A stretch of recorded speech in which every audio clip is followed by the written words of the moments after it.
Hello, everybody. This is Rock Kaput, two Germans talking about rock and metal. My name is Oliver. And I'm Alex. Welcome aboard, everybody.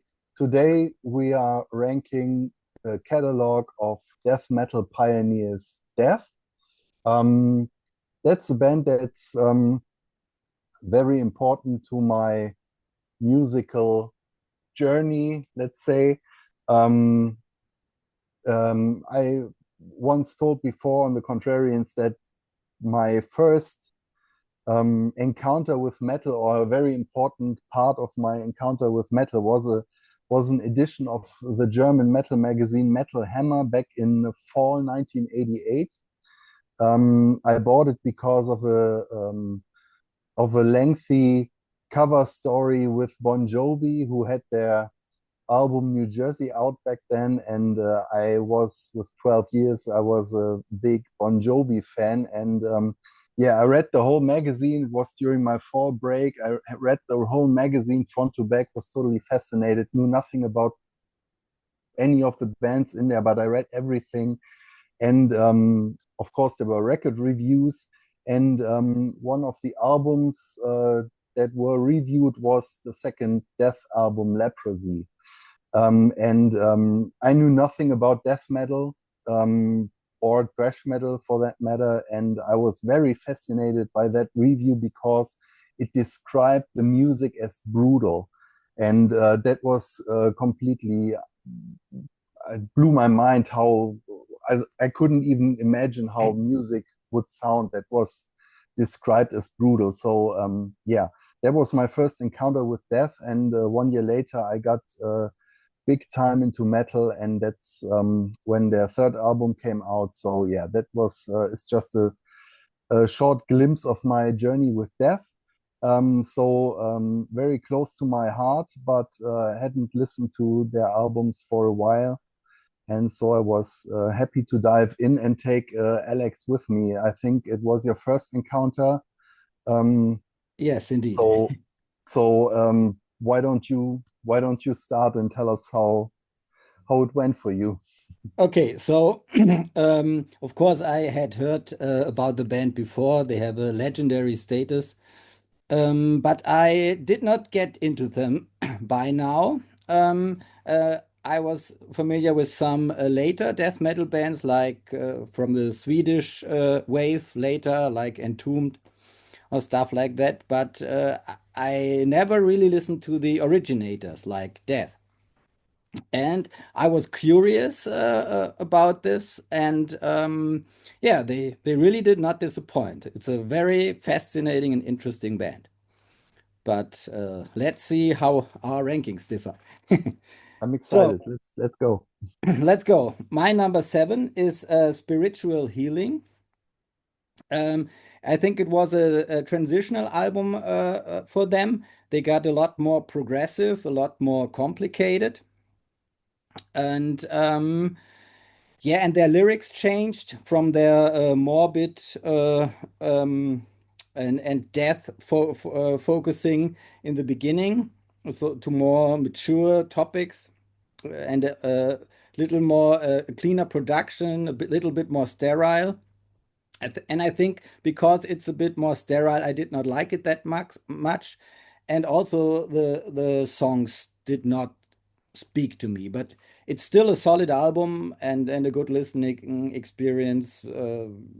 I mean, the musicians have always been phenomenal on every Death album.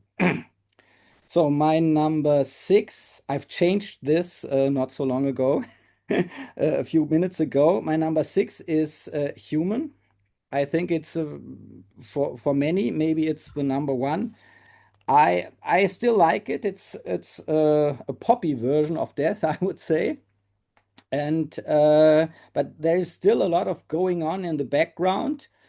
I like it, but yeah, it didn't have that much appeal to me. So my number five is Individual Thought Pattern from 1993. They had Andy LaRocque from King Diamond on guitar here, and a very cool bass sound. Um, the bass was called the Frog, I read somewhere. I thought that was kind of funny, and you can hear why. And I think it sounds awesome. I really like the bass on this one. Really cool album.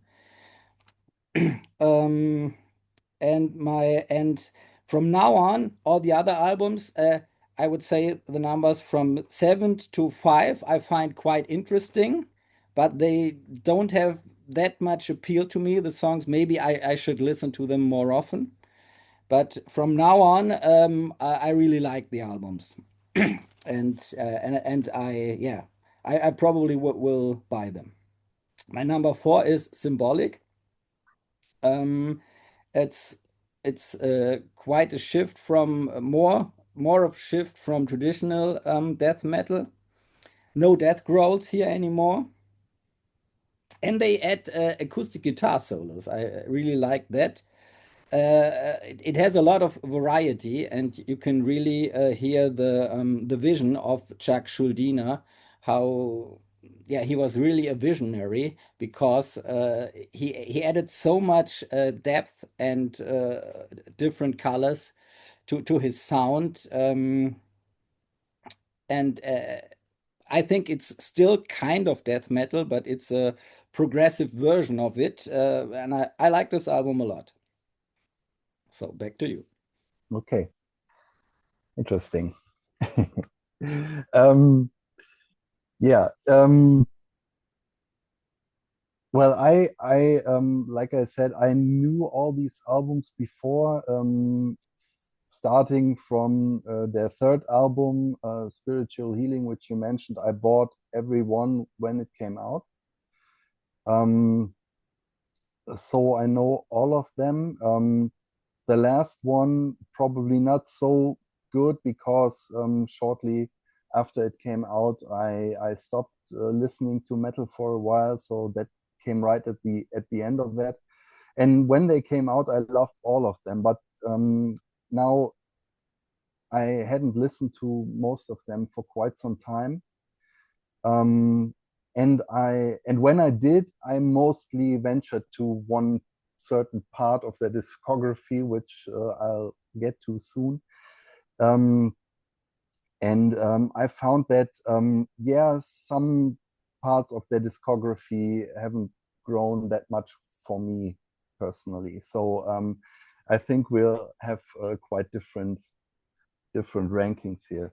So I'll start with number 7, and that is their last album from 1998, The Sound of Perseverance. Um, it's you said about Symbolic that Death had gotten progressively more progressive um, from the start of their career to the finish, and that is probably the climax of that development.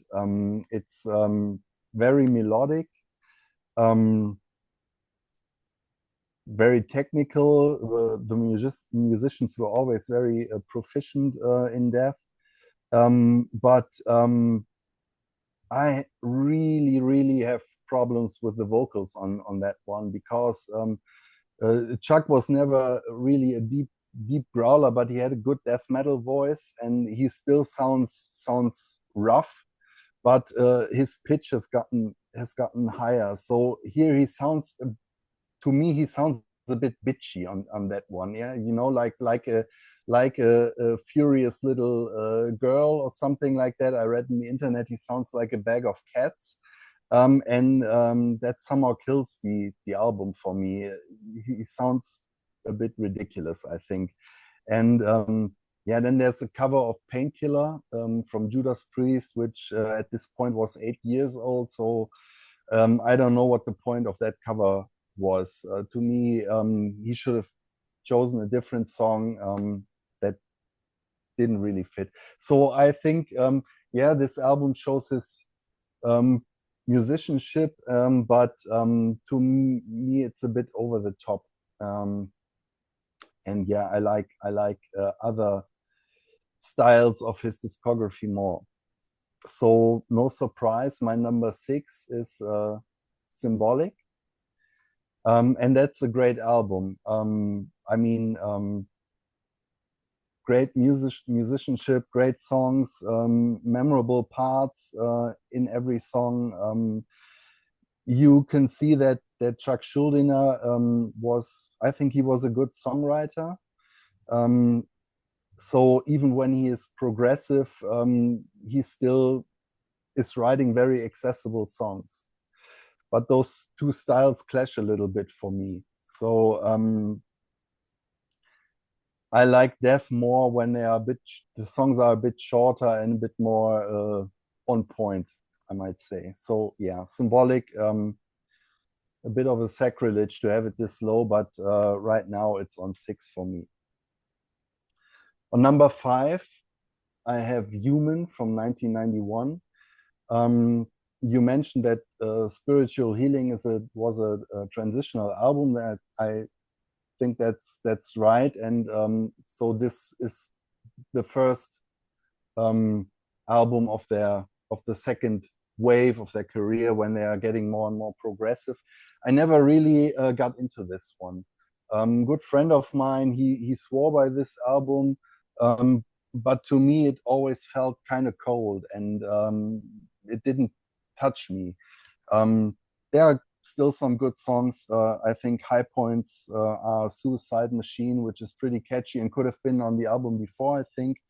And Lack of Comprehension is also a pretty cool song, but all in all, this album doesn't do to me what it does for many other people who would say that this is kind of their masterpiece. So number 4, I have Individual Thought Patterns.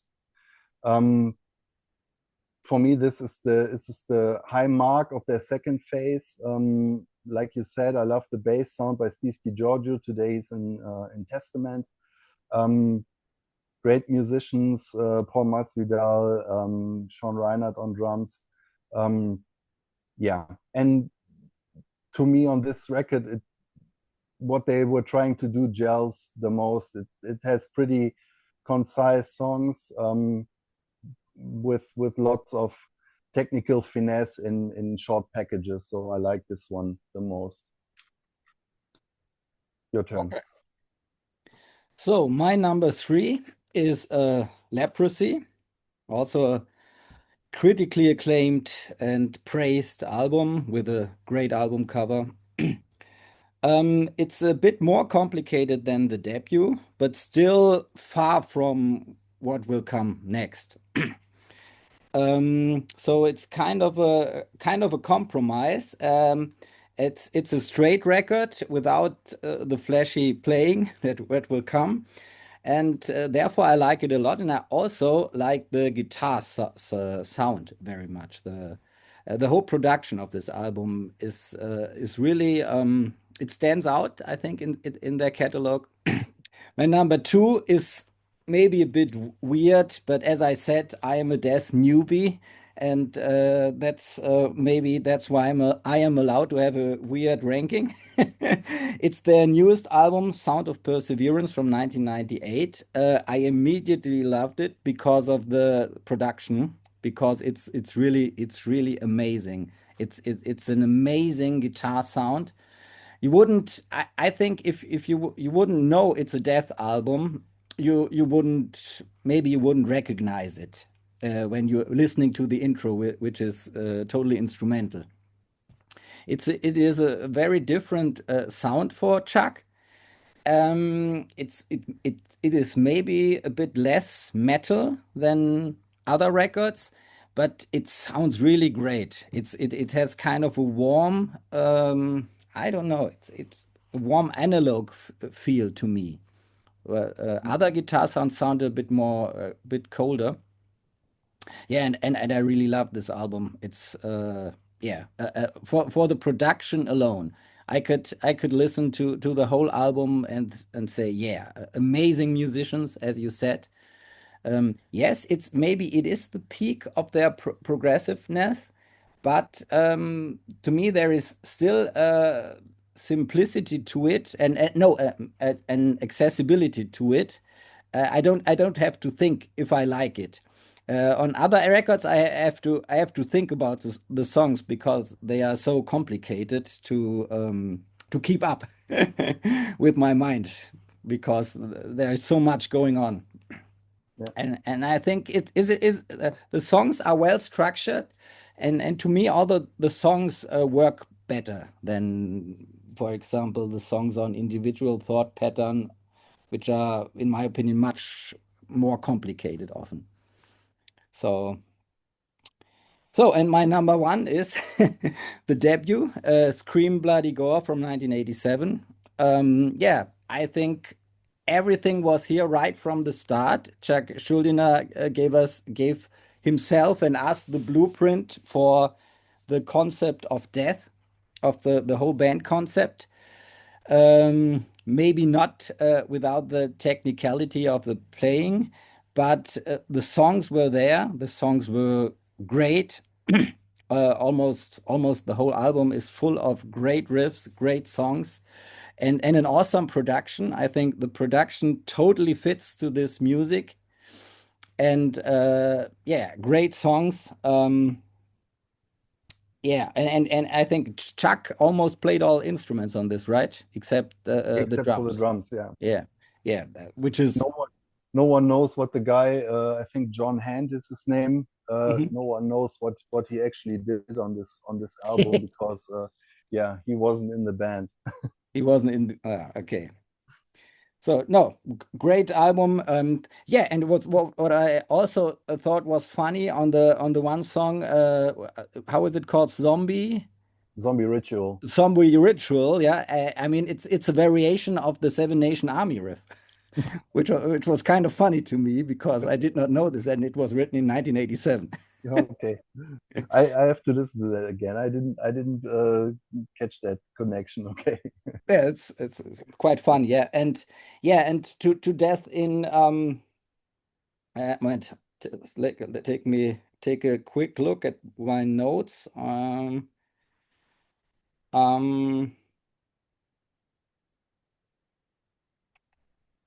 yeah, I think the vision of Chuck Schuldiner is pretty was pretty interesting throughout his whole career, and what I also liked about his guitar playing, there was always a composition. I have the feeling there was always a composition behind it. It was never just flashy playing like I don't know, like many other 80s guitar heroes, yeah, who just went on a scale and played something. There was always a composition behind it, and his guitar parts were always interesting to me. That's what immediately stood out to me, and I started with Scream Bloody Gore, and I immediately liked it. And I think it was because of the guitar leads because they are written extremely well, and I really got into this sound immediately. And I'm not really a death metal guy. Yeah, I listen to it sometimes, but that really says something. Yeah, Mm. that really spoke to me. Um, Awesome band, and I will try to get into the other albums more. I think you need a bit more time to fully appreciate them, Yeah. but this is my ranking today. Yeah, cool. Mm. Great. So yeah, my number three has a bit of nostalgic bonus attached to it because I think you had it on your last place, and I think many people would put it there. But to me, it's number three because it's the first Death album I got, and I got it when it came out. Loved it. I was like 13 or 14 when I listened to it. Spiritual Healing from 1990.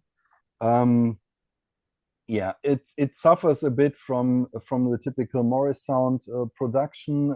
Scott Burns produced it. Was the first time they worked with him, and he produced many American death metal albums in Tampa, Florida, and they all. He was one who managed to give those band a professional sound and made kind of brought order into the chaos, you could say. But after a while, every band went to him and recorded their albums with him. So you had this kind of sameness, and yeah, the albums tend to sound a bit clean and artificial. So that you could say is a minor fault of this album. But yeah, I like some of the songs on there. Like I said, Chuck Schuldiner always knew how to write a cool hook. So there are many songs on here I really like. The opener, Living Monstrosity, is pretty cool. I always love Defensive Personalities with that cool vocal effect on the start of the chorus. Yeah, Spiritual Healing is pretty heavy song, the title track, and yeah, um, just the, I like it. It's a cool old school death metal album. Probably maybe you had to be there to like it that much as I do, but yeah, it's my number 3. On number 2, I have their debut, Scream Bloody Gore, and yeah, I was surprised by it when I listened to it again for the first time in quite some time, because like you said, it's just there are so many great songs, catchy songs. I think that album has kind of a punk rock vibe, because it all sounds as if they went into the studio and just hammered this thing out in a couple of hours. It's really spontaneous and lots of energy. Sound is rough, but not chaotic. Um, and I mean, the guys were kids back then. I think they were 17 or something like that when they recorded that album. So it's that's pretty astounding, I think, and it still holds up. Very cool album. Every song on there slays. I mean, so many highlights on it. The opener, Infernal Death, you already mentioned. Zombie Ritual, Mutilation, Baptized in Blood, Torn to Pieces, Evil Dead, Scream Bloody Gore. The song titles alone are worth the price of admission. I think Yeah, so Infernal Death is my favorite death song. Yeah, that's just a short blast of high-speed energy. Yeah, so no surprise, my number 1 is Leprosy. That's probably my favorite old school death metal album. Um, Not many bands manage to be that heavy and unrelenting and still write memorable hooks you can shout along to. One of my absolute favorites is on here, Left to Die. That's a total ripper, I think. I saw a band called Left to Die, I think 2 years ago. That's kind of a death tribute band. Rick Ross, who played guitar on this one, is in the band, and Terry Butler, the bass player, along with 2 other guys, and they are paying tribute to Chuck and the early days of death. So they are, when I saw them, they played the whole album along with a couple of tracks from Scream Bloody Gore, and yeah, that was a total blast to see that live. And there are so many cool tracks: Leprosy, Born Dead, Forgotten Past, Open Casket, Pull the Plug. Yeah, it's just a really fun album, and you hear what Chuck was capable of and that he would progress. I always, I mean, he had a great career. Too bad that he died that early. A very sad story. I think there were many albums and ideas left in him when he died, but sometimes I think I would have loved if he had done a couple albums more like that one. And he progressed so fast; he never did one thing twice. So yeah, another Leprosy would have been cool for me at least. So yeah, these are my top 7 death albums. Any last words? Nice. Um, Okay. Yeah, I think that's it. That's a wrap. Okay. So as always, give us a thumbs up if you like the video, subscribe to our channel, give us your comments, tell us your favorite albums, tell us why progressive death is the best death, tell us why you love the first ones, um, tell us we're idiots, whatever you like. Hope you enjoyed it, and we'll see you soon. Bye. Bye.